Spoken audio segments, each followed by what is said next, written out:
Well, there are many issues, but clearly the cost of living crisis is the dominant issue still facing households across the country. Whatever the government say, people know that when they go to their weekly food shopping, prices are still high. People know when they get their monthly gas and electric bill, prices are still too high. And there are many people, hundreds of thousands of people, every month who are coming off their fixed rate mortgage deal who will be paying more and more in mortgage payments, and then for landlords, they then pass that through to their tenants. And so these are very desperate times still for many people. And I think when they see the government on TV celebrating that inflation isn't quite as high as it might otherwise be, as it was in previous months, I'm afraid that is just an insult to people that are working all the hours that God sends, but still not able to make ends meet. You see, you might be barking up the wrong tree, because we've just, you've seen the poll on the front page of the Telegraph, the Times, other newspapers this morning saying 25% of us are unhappy with the National Health Service. That is the worst it's been since 1983, when they first started doing this kind of polling. Surely the NHS is something that you're going to have to focus on.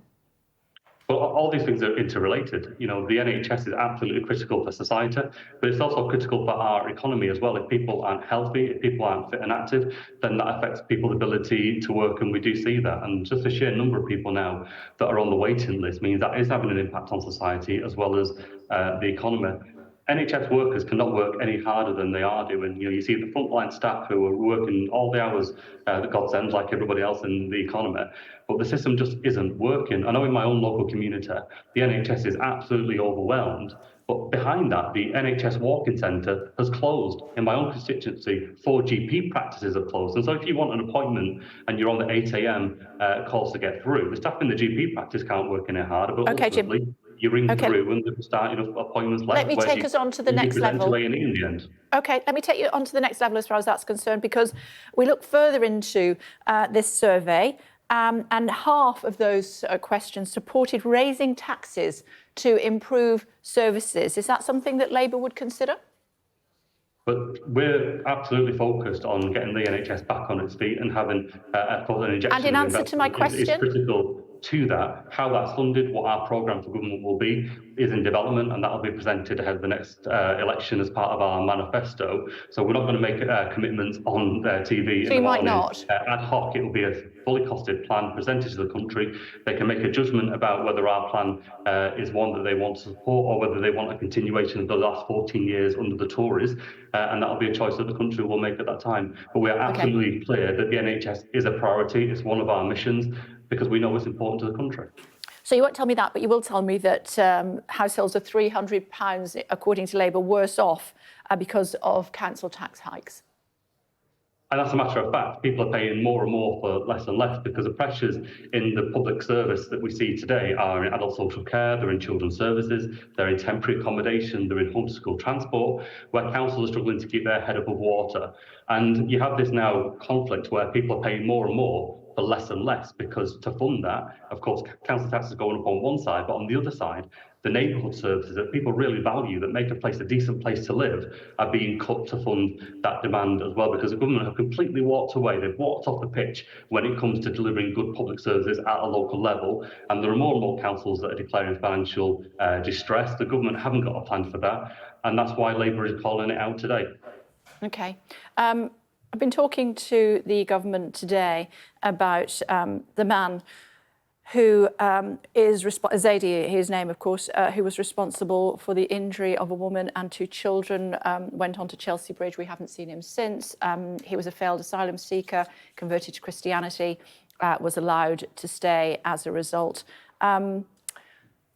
The minister referred to credulous clerics and lefty lawyers allowing people like him to be able to stay in the UK. What's your view? But to be clear, it's not for any religious leader to decide whether or not somebody is a legitimate asylum seeker or not. It's for the Home Office and the Home Secretary to decide that. And it's the Home Office and the Home Secretary that give that leave to remain. No, it's for a judge to decide. It's for a judge to decide. To be really clear. It's for a judge to decide.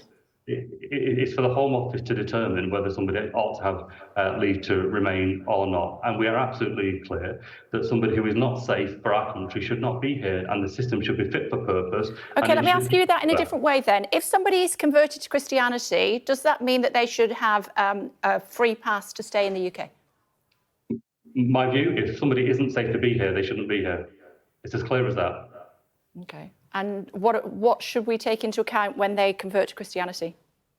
We need to be careful here. Most people who come to the UK seeking asylum are legitimate. Many of them will have their asylum applications approved. They will be given leave to remain. They will settle into communities and they will be a contributor to society.